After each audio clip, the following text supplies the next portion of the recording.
आज की यह कहानी एक ऐसी लड़की की है जिसका नाम रश्मि है। और उसकी उम्र मात्र अभी 19 साल है, जो कि दिखने में बहुत ही खूबसूरत लड़की थी।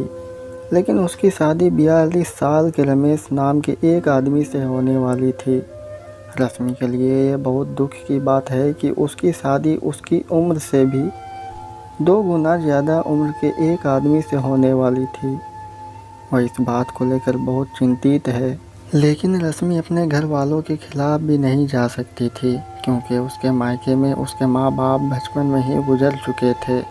वह अपने चाचा और चाची के साथ रहती थी।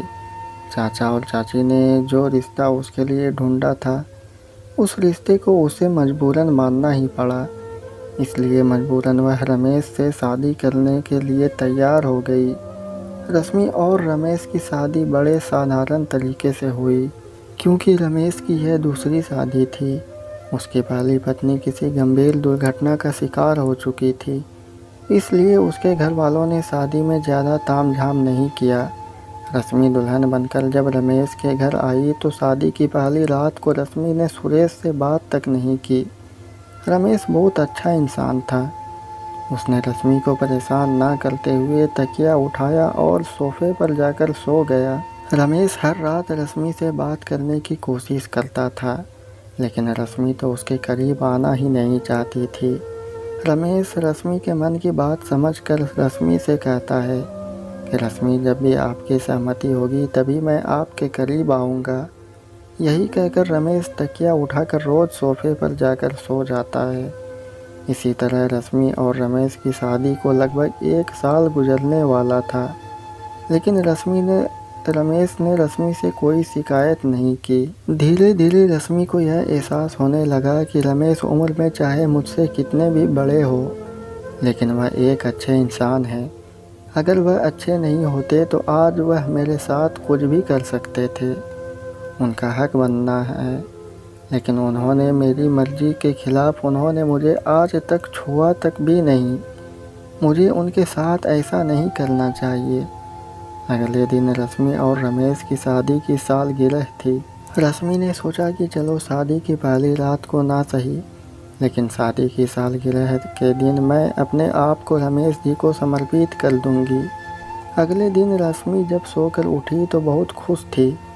उसने रमेश से कहा, रमेश जी, आज हमारी शादी की सालगिरह है। मैं चाहती हूँ कि आज हमारी शादी की सालगिरह यादगार बन जाए, और सरप्राइज के तौर पर मैं आपको एक ऐसा तोहफा दूँ जिसका इंतज़ार आप सालों से कर रहे हैं। आज पहली बार रश्मि ने रमेश से मुस्कुरा कर बात की थी। रमेश तो बेचारा रश्मि की एक मुस्कान पाने के लिए तरस गया था। उसने कहा, रश्मि जी, आपको मुस्कुराता हुआ देखकर आज मेरा मन प्रसन्न हो गया। मैं अभी जाता हूँ और अपनी सालगिरह के लिए केक लेकर आता हूँ। रमेश एक प्राइवेट स्कूल में टीचर था। उसने स्कूल से आज छुट्टी ले ली थी और दोपहर का खाना खाने के बाद केक लाने बाज़ार चला गया। रश्मि भी अपनी शादी की सालगिरह की तैयारियों में व्यस्त हो गई। दोपहर का काम निपटाने के बाद रश्मि ने सोचा कि शाम का खाना भी कुछ कुछ बना ही लेती हूँ, क्योंकि रश्मि के ससुराल में उसके सास ससुर बहुत पहले ही गुजर चुके थे। वह अपने जेठ जेठानी के साथ रहती थी। जेठ जी तो विदेश में नौकरी करते थे और जेठानी की कुछ दिन से तबीयत खराब थी, जिस वजह से उनका बेड रेस्ट बता रखा था। घर का सारा काम रश्मि को ही करना पड़ता था। रश्मि ने शाम के खाने में पालक पनीर, पुलाव और रायता जल्दी से बना लिया। इतना सब कुछ बनाने के बाद वह जल्दी से अपने कमरे में तैयार होने गई। आज रश्मि ने गुलाबी रंग की साड़ी, मांग में चटक पीले कलर का सिंदूर और हाथों में भर भर के चूड़ियाँ और माथे पर लाल रंग की बिंदी लगाकर एकदम नई नवेली दुल्हन लग रही थी। आज वह बहुत खूबसूरत लग रही थी। रश्मि तैयार होकर रमेश का इंतज़ार करने लगी। रमेश को आने में देर हो रही थी, तो उसने सोचा कि चलो किचन में जो काम बचा है निपटा लेती हूँ। रश्मि किचन में काम करने चली गई। वह किचन में काम करते हुए प्रसन्न मन से अपने नए जीवन की शुरुआत के बारे में सोच रही थी। कि आज मैं खुद को पूरी तरह से रमेश जी को समर्पित करने वाली हूँ। अभी रश्मि यही सब सोच रही थी कि तभी अचानक पीछे से किसी ने उसे अपनी बाहों में भरते हुए कहा कि आज तो आप बहुत खूबसूरत लग रही हो। चाची चाचा को कुछ पता नहीं चलेगा और आज रात में आपको जन्नत का मजा दूंगा। रश्मि ने अपने आप को छुड़ाते हुए पीछे मुड़कर देखा तो उसकी जेठानी का बेटा कमल था। रश्मि ने कहा, कमल तुम क्या बोल रहे हो? मैं तुम्हारी चाची हूँ, तुम्हारी माँ समान हूँ। कमल ने रश्मि को अपने मोबाइल में एक तस्वीर दिखाते हुए कहा कि चाची आप मेरी चाची हो, लेकिन चाची की तरह दिखती नहीं हो।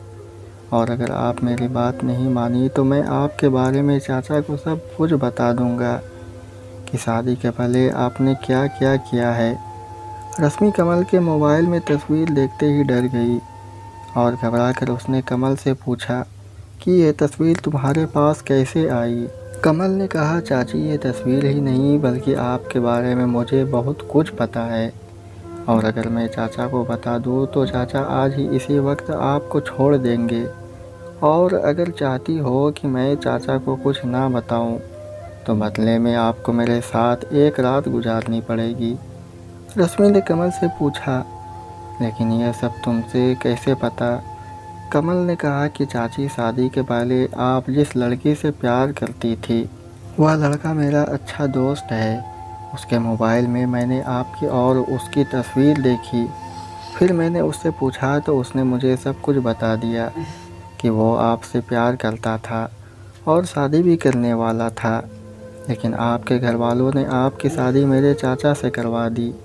वह लड़का यह सब बताते हुए आपके लिए बहुत रो रहा था। उस लड़के को यह नहीं पता है कि आपकी शादी मेरे ही घर में मेरे चाचा से हुई है और आप मेरी चाची हो। चाची मेरे नज़र तो आपके ऊपर आपकी शादी के दिन से ही थी।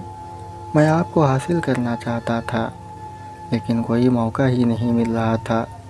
लेकिन वो मौका आज मुझे मिल गया। अपने अतीत की इतनी बड़ी सच्चाई जानने के बाद रश्मि घबरा चुकी थी।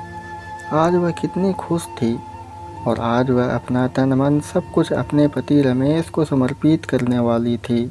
लेकिन यह क्या हो गया उसके साथ? अभी रश्मि यही सब सोच रही थी कि तभी कमल ने कहा, क्या हुआ चाची, आपने क्या सोचा? हाँ या ना में जवाब दीजिए।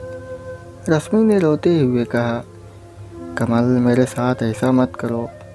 बदले में चाहे तुम मुझसे जो भी ले लो, कहो मैं तुम्हें कुछ पैसे और अपने सारे गहने दे दूंगी। मुझे छोड़ दो और रमेश जी को यह सब मत बताओ। अभी रश्मि और कमल में यही सब बातें हो रही थी कि तभी वहाँ पर रमेश आ गया। रमेश ने आते ही कहा, क्या हुआ, तुम दोनों क्या बातें कर रहे हो? रमेश को देखकर रश्मि घबरा गई और उसने बात को संभालते हुए कहा, कुछ नहीं रमेश जी, मैं तो कमल से यह बोल रही थी कि तुम्हारे चाचा को आने में कितनी देर हो रही है। रमेश ने कहा, हाँ आज मेरा एक बहुत पुराना दोस्त मिल गया था, मैं उसी से बातें करने लगा था। ठीक है, अगर लेट हो रहा है तुम सब जल्दी से आ जाओ, केक काटते हैं। रमेश ने कहा, जी रमेश जी, मैं आरती की थाली लेकर आती हूँ। रमेश और रश्मि ने मिलकर केक काटा और अपनी शादी की सालगिरह मनाई। आज रमेश बहुत खुश था, रश्मि भी खुश थी, लेकिन उसके सामने बार बार कमल की बातें याद आती और वह सोचकर घबरा जाती कि अगर मेरे अतीत की सच्चाई रमेश जी को पता चल गई तो क्या होगा। रात का खाना खाने के बाद रश्मि अपने कमरे में चली गई। आज रश्मि ने अपने कमरे को सुहाग की सेज की तरह सजाया हुआ था। कमरा गुलाब की खुशबू व परफ्यूम से महक रहा था। रमेश जब कमरे में आया तो रश्मि बिस्तर पर बैठी हुई सिसक कर रो रही थी। रश्मि को रोता हुआ देखकर रमेश घबरा गया और उसके पास जाकर बोला, क्या हुआ रश्मि जी, आप क्यों रो रही हैं? आपने तो कहा था कि सरप्राइज़ के तौर पर मैं आपको एक बहुत बड़ा तोहफ़ा दूंगी, तो बताओ मेरा तोहफ़ा कहाँ है? रश्मि रमेश के गले से लिपट कर फूट फूट कर रोते हुए कहने लगी, रमेश जी वह तोहफ़ा देने से पहले मैं आपको कुछ बताना चाहती हूँ। मेरे अतीत की सच्चाई जानने के बाद अगर आप मुझे अपनाएंगे तो वही आपका तोहफ़ा होगा। रश्मि ने रमेश को अपने शादी से पहले के बॉयफ्रेंड रोहन के बारे में सब कुछ बता दिया कि वो शादी से पहले रोहन नाम के एक लड़के से प्यार करती थी और उसे से शादी भी करना चाहती थी, लेकिन मेरे घर वालों ने ज़बरदस्ती मेरी शादी आपसे करवा दी। मेरे और रोहन के बारे में आपके भतीजे कमल को सब कुछ पता चल गया है। वह मुझे ब्लैकमेल कर रहा है और बदले में वह मेरे साथ एक रात बिताना चाहता है। रश्मि के मुंह से रमेश जब यह सब सुनता है तो दंग रह जाता है। उसने कहा कि कमल यह सब करने के बारे में सोच भी कैसे सकता है, मैंने सपने में भी नहीं सोचा था। रमेश ने रश्मि से कहा कि रश्मि जी, शायद मैं आपको समझ नहीं पाया। मुझे लगता था कि मेरी और आपकी उम्र में बहुत ज़्यादा फासला है, इसलिए आप मुझे पसंद नहीं करती हैं और मुझसे दूर रहती हैं, लेकिन सच्चाई तो कुछ और ही है। आप तो किसी और से प्यार करती हैं, इसलिए मुझे पसंद नहीं करती। रश्मि ने कहा कि रमेश जी, जब मैं यहाँ आई थी तो आपको पसंद नहीं करती थी। आपकी इच्छाइयों ने मेरे मन व तन दोनों को जीत लिया। अब मैं अपने अतीत को भूल चुकी हूँ। उस दिन से मैं आपकी होना चाहती हूँ। रमेश ने रश्मि से कहा कि रश्मि जी, मुझे ये सुनकर बहुत खुशी हुई कि आप अपने अतीत को भूलकर मेरे साथ ज़िंदगी गुजारना चाहती हैं, और मुझे इस बात की भी खुशी है कि आपने कमल का साथ ना देते हुए मुझे समझा और अपने अतीत की गलतियों को बताया। नहीं तो लोग हर गलत कदम उठा लेते हैं और बहुत बड़े दलदल में फंस जाते हैं। रमेश रश्मि को अपने गले से लगा लेता है। आज रश्मि और रमेश दोनों एक हो चुके थे। अगले दिन रमेश कमल के पिता के पास फ़ोन करके कमल की सारी सच्चाई बता देता है और कहता है कि भैया, आपके बेटे ने जो हरकत करने की कोशिश की है, ये जानने के बाद अब मैं एक पल भी इस घर में नहीं रह सकता।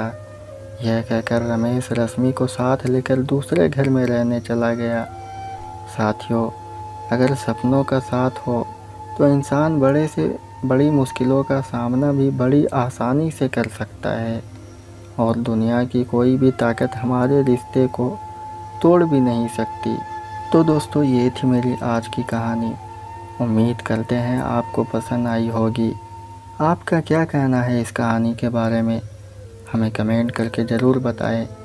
वीडियो को लाइक करके चैनल को सब्सक्राइब कर लीजिए, साथ में घंटी को दबाकर ऑल पर सेट कर लीजिए ताकि आने वाली वीडियो तुरंत मिले।